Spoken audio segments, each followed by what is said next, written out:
Bismillahirrahmanirrahim. Assalamualaikum warahmatullahi wabarakatuh.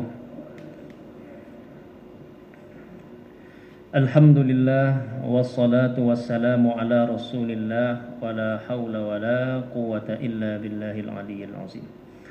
Ashhadu an la ilaha illallah wa ashhadu anna Muhammadan abduhu wa rasuluh la nabiyya ba'dah. Allahumma wassalli wa sallim ala Sayyidina Muhammad wa ala ali Sayyidina Muhammad. Amma ba'du, jamaah yang dirahmati Allah subhanahu wa ta'ala, puji syukur kita haturkan kehadiran Allah subhanahu wa ta'ala. Alhamdulillah, pada siang hari yang berbahagia ini kita kembali dapat merasakan nikmat sholat berjamaah. Mudah-mudahan kita selalu berada dalam lindungan Allah subhanahu wa ta'ala dan dijauhkan dari segala bala dan mara bahaya. Amin ya rabbal alamin. Sembari sambil istirahat, kita sama-sama kembali membaca dan mengkaji kitab Al-Arba'in An-Nawawiyah yang ditulis oleh Al-Imam Abu Zakaria Yahya bin Syaraf An-Nawawi, yaitu 40 hadis yang menjadi pokok-pokok landasan penting dalam agama Islam.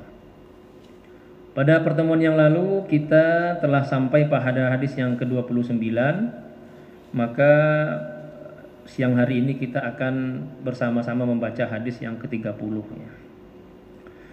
Baik, bismillahirrahmanirrahim. Qala al-musannifu rahimahullahu ta'ala wa nafa'ana bihi wa bi'ulumihi fid dharain amin. Al-hadisus salasun, hadis yang ke-30 dari kitab Al-Arba'in.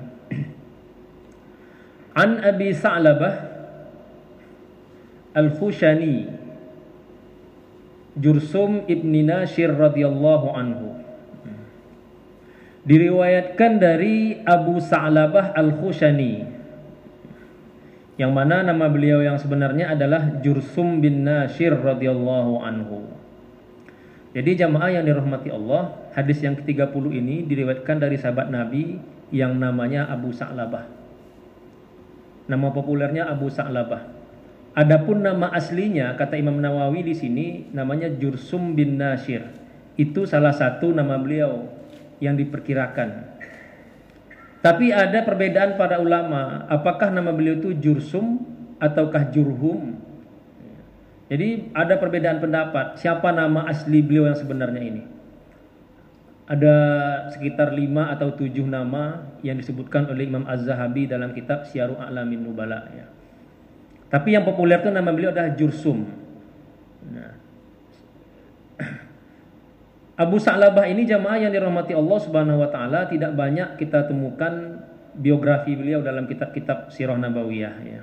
Jadi biografi beliau itu sangat sedikit ditulis karena tidak begitu populer ya.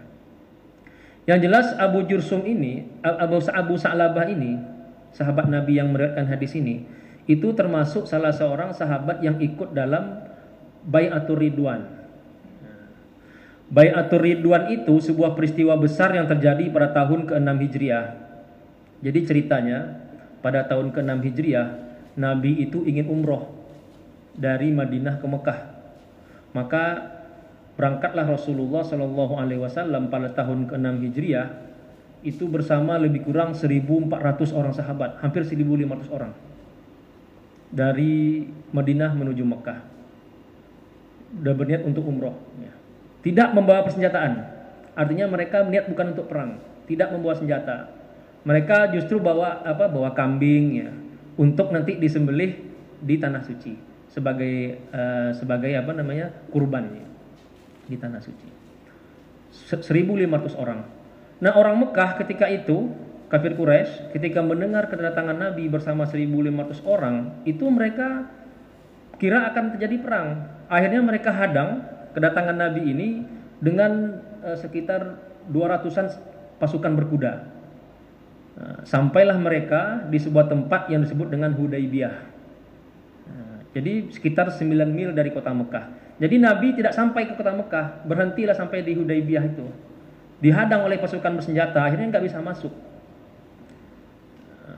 Nah, sahabat ketika itu melihat pasukan bersenjata, mereka kaget.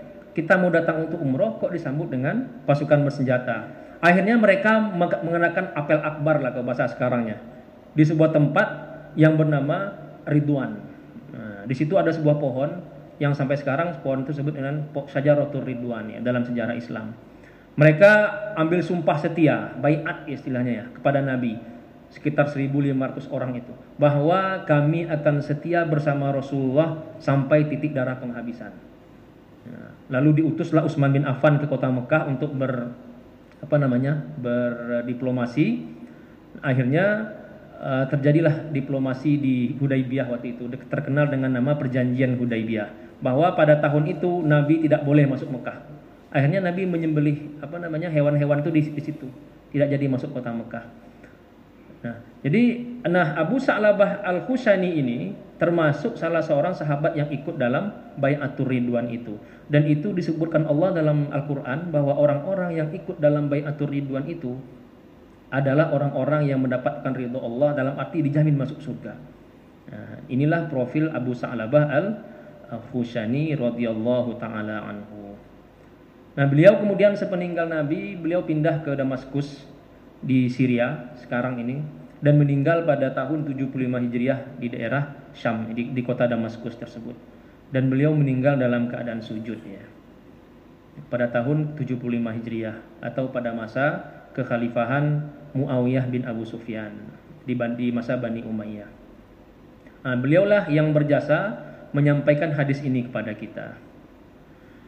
An Abi Sa'labah Al-Khushani Jursum bin Nashir radhiyallahu anhu, diriwayatkan dari Abu Sa'labah Al-Khushani, beliau berkata, an Rasulillah sallallahu alaihi wasallam, beliau meriwayatkan dari Rasulullah sallallahu alaihi wasallam qala, Rasulullah bersabda, innallaha ta'ala farada faraidha fala tudayyi'uha.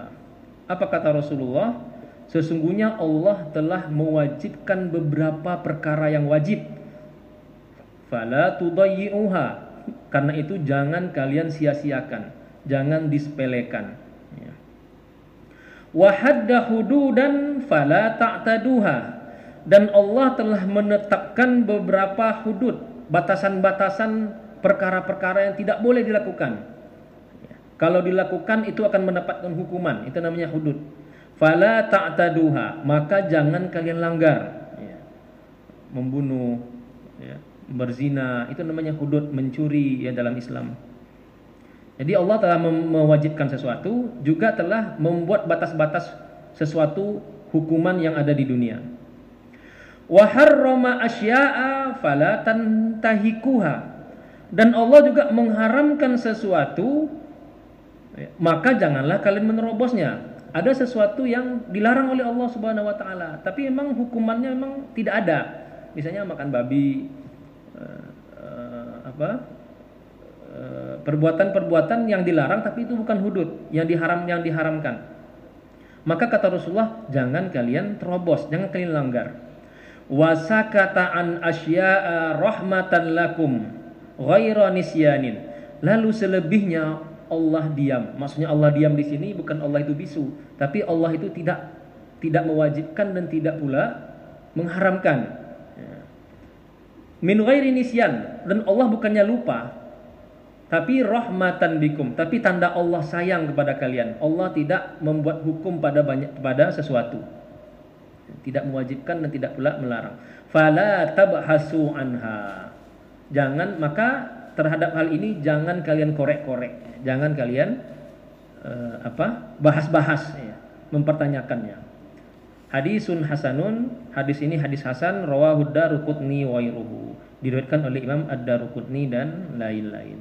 Hadis ini juga diriwayatkan dengan matan yang serupa dari sahabat Abu Darda radhiyallahu anhu, tapi derajatnya tidak ada sampai derajat sahih ya. Misalnya hadis Abu Sa'labah ini, itu hadisnya justru munqati', terputus ya. Nah, jamaah yang dirahmati Allah Subhanahu wa taala. Jadi di sini Rasulullah Shallallahu alaihi wasallam dalam hadis ini menjelaskan betapa mudahnya agama Islam. Bahwa agama ini, kata Imam Al-Ghazali, itu kalau dibelah dua, itu terdiri dari dua hal. Pertama larangan dan yang kedua kewajiban. Yang larangan ini dan kewajiban ini itu persentasenya sangat sedikit dalam agama kita.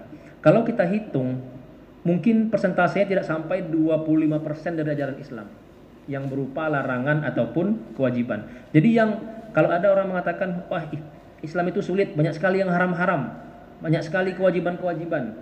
Itu pernyataan yang tidak benar. Kenapa? Karena setelah dihitung, itu tidak sampai 25% dari ajaran Islam itu yang seperti itu, yang berisi isinya kewajiban, larangan tidak ada.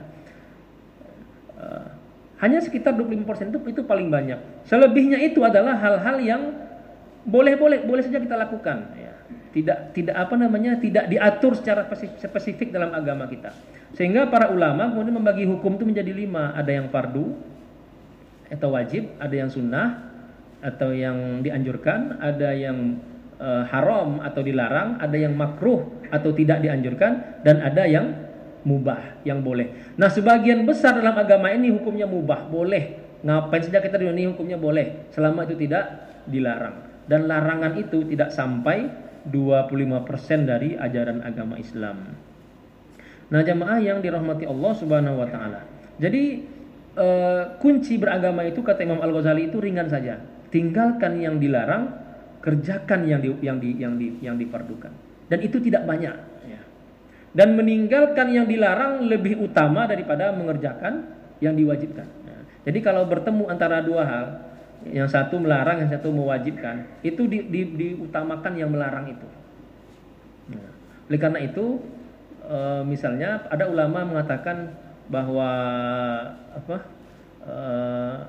bersedekah misalnya, bersedekah itu kan diperintahkan, bagus. Terus misalnya di sisi lain mencuri misalnya, atau korupsi itu kan dilarang. Maka dua-duanya kan baik. Bagaimana orang mencuri untuk korupsi untuk bersedekah? Maka tidak boleh. Ada ulama mengatakan meninggalkan 1 dirham yang haram itu lebih baik daripada bersedekah dengan 1 juta dirham yang haram gitu ya. Artinya kita meninggalkan perbuatan korupsi yang sedikit itu lebih baik daripada kita korupsi lalu bangun masjid dari uang korupsi itu misalnya. Nah, kenapa? Karena meninggalkan yang haram itu lebih utama daripada mengerjakan yang wajib atau yang diperintahkan.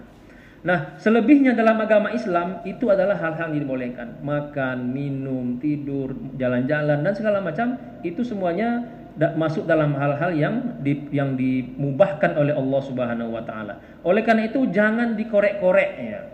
Jangan banyak-banyak bertanya, sehingga kalau banyak bertanya akan banyak hal-hal yang diharamkan. Maka Nabi Shallallahu alaihi wasallam pernah menegur sahabat yang banyak bertanya.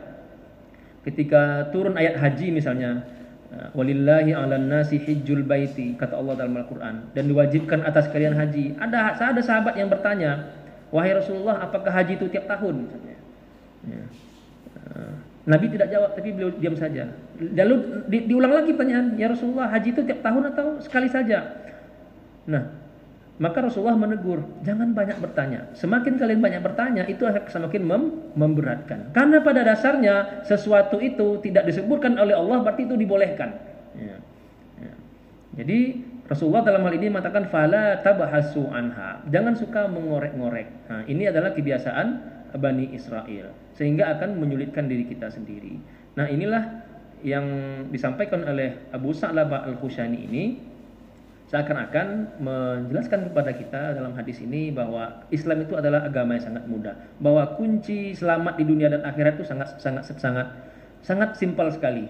Tinggalkan yang dilarang, kerjakan yang difardukan, dan silahkan lakukan apa saja yang diperbolehkan di dalam agama. Insya Allah kita akan selamat di dunia dan akhirat. Nah, jamaah yang dirahmati Allah Subhanahu wa taala, mungkin ini yang dapat disampaikan dalam kajian hadis yang ke-30 ini. Mudah-mudahan ada manfaatnya bagi kita. Kalau ada yang benar itu dari Allah Subhanahu wa taala, kalau ada yang salah itu dari kami pribadi. Usikum wa nafsi bittaqwallah. Wassalamualaikum warahmatullahi wabarakatuh.